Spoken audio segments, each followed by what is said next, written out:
abantu abasinga abadde mu kye feminism atuuka mu bukadde ne yejjusa nti singa yazaala when the time was still available. So you can be empowered as a woman, osobola okubeera ng'oli w'amaanyi ng'olina ssente zo naye weetaaga ekitonde ekisajja mu bulamu bwo. Kati abakyala kye batayogera musajja kigwe beetaaga. Naturally abakyala balina hormones ezeetaaga okubeera nti bali restrained.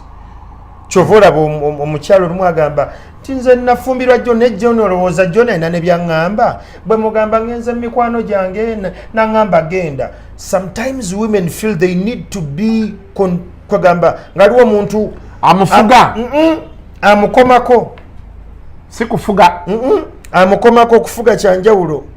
The men in this generation tulina okuofferinga kye bayita leadership. There is a juxtaposition being a ruler and a leader. Kyanjawulo omufuzi agamba sikiwulira sikulaba temugeza omukulembeze agamba kankuwulirize kyoyogera oba oli awo nina idea we strike a balance. Kati gwe bw'ona olowooza nti oli mukazi asomye alina ssente zo nga tojja kwegamba teweetaaga musajja, time comes and you just need a male alpha to speak to you akugambe nti ekyo kikyamu. Naffe ng'abasajja waliwo time wetuuka nga weetaaga owulira eddoboozi ly'omukyala ekitonde ekikyala kigamba ki. I could possibly be wrong, neetaaga okulya ku ddoboozi eddala eritava mu genda yange. That's why we need to strike a balance.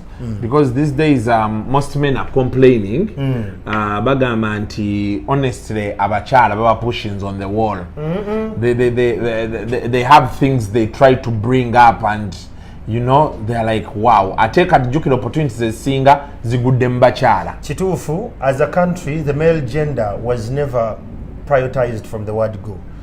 Girl child n'abakyala be basinze okuprioritizinga. Naawe waka muwala wo gw'osinga okwagala okusinga mutabani wo.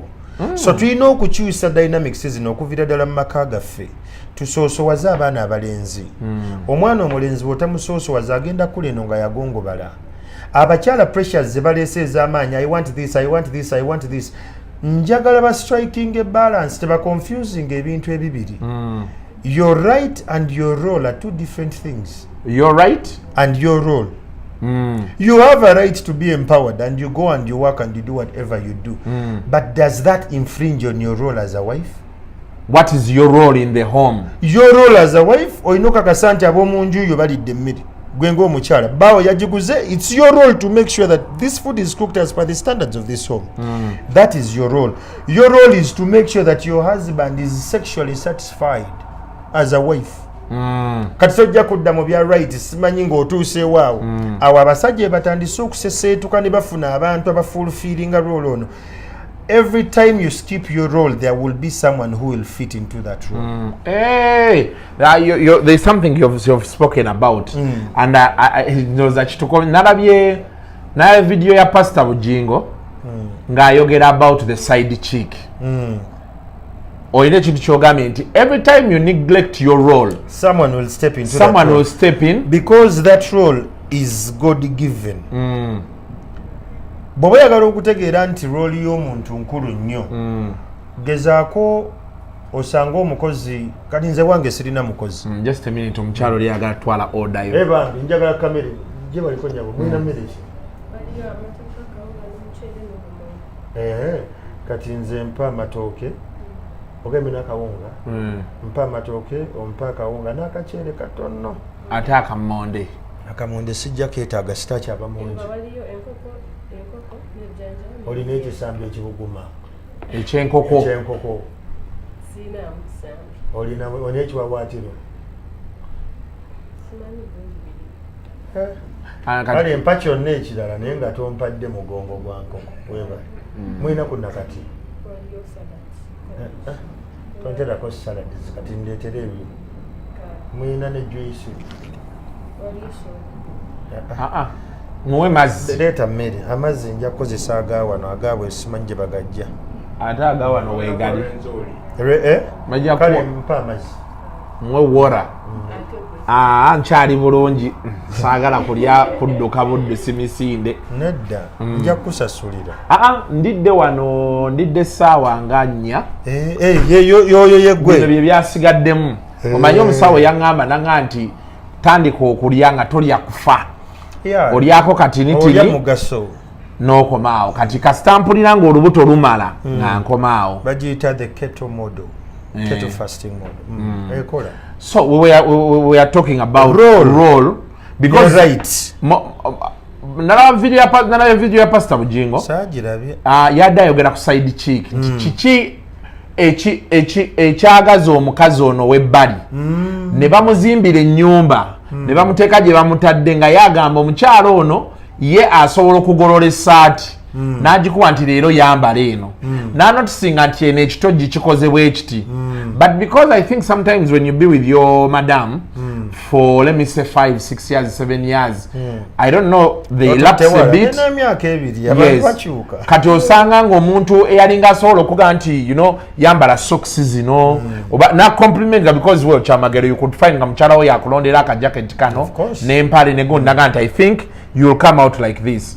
So much as you may not be comfortable in these clothes, but you feel my wife chose them, yes, let me wear them. Yes. Over then you adjust nonga kale kanyambale empale ye naye saati kanyambale nze gye njagala kati nga Pastor Bujinga ganti roles z'abakyala bazeerabidde.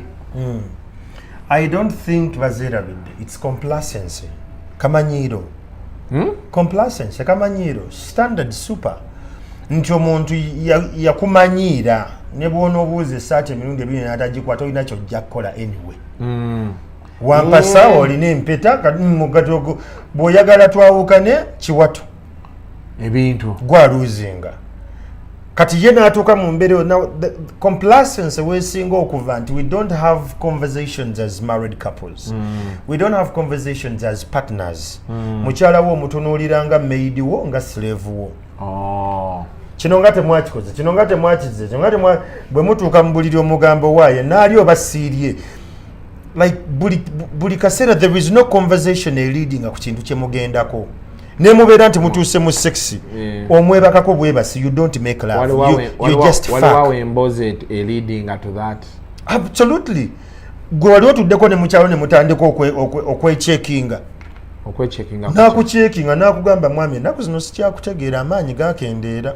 okimanyi nti mukazi we asobola okumanya nti amaanyi g'ekisajja gasalika okimanyi omukazi amanyi magnitude y'amaanyi go bw'oba omukotokiddemu okimanyi nti akugeejinga okimanyi omubiri gwe gumanya amaanyi go nti buliwo bw'otabooti n'okasika cacaca amanya nti bba wange bw'akasuka amaanyi gakoma wano omubiri gwe gukimanyi era bw'ojja nga bamukuttemu mukazi we abakumanyi era bw'oba oyambadde akapiira abakazi abagezi omanyi abakyala bafumbo bagezi bw'oyambala akapiira n'omalira mu kapiira bw'akajjako bw'ati amanya nti bano badde batoopinga amatuufu tegaliiwo okimanyi nti akimanyi kati until we get comfortable as men Kyamagero naawe okikuba nnyo nedda ge mazima kyengezaako kulaga until we start to have these honest and comfortable conversations ne bakyala baffe tekigenda nti omukyala amanya nti omusajja alina gye yasoose akumanyi mukyala wa akumanyi nti kasuku bw'abazze nga ddala muyala ku nsonga eno agenda kusooka omanyifu abaganda batendekebwa okubeera abaami batutendeka nti bwoba ogenda okwebaka ne mukyala we osooka kujjako bucu kyeki obucu ge maddu agasooka wano ng'omutambula obucu obuta n'osooka n'olyoka otambuza ensonga entuufu kati mukyala we akumanya nti bw'oba ozze nga tonnajjako bucu mu ddakiika 5 ogenda kuba ofunye endali okitegedde endali ati ziba ndali eno kugulawundi abana bagaa kyeya wankubidde nga ndi mu kufuna ndali obaolyaga kyeya wakubye ndi mu kusanyalala bwe yeesika